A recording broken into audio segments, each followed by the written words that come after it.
večeras prosude kome je bila bolja inspiracija, a ne ko je bolji, jer to je sve pitanje trenutka. Freestyle je to, slobodna veština. Molim vas, jedna velika buka za mog brata Dedu iz Niša.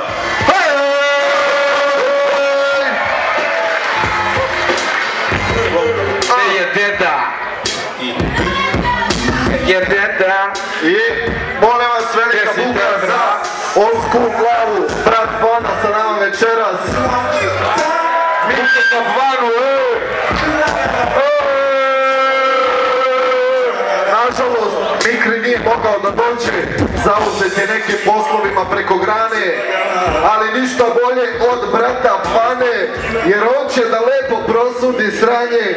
Ajmo u ruke gore svi, brate.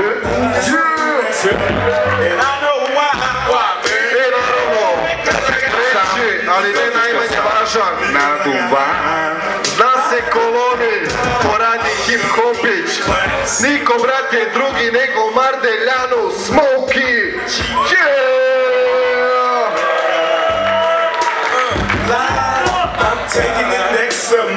Ja ne znam šta više da pričam. Skica se već pravi, freestyleri su tu.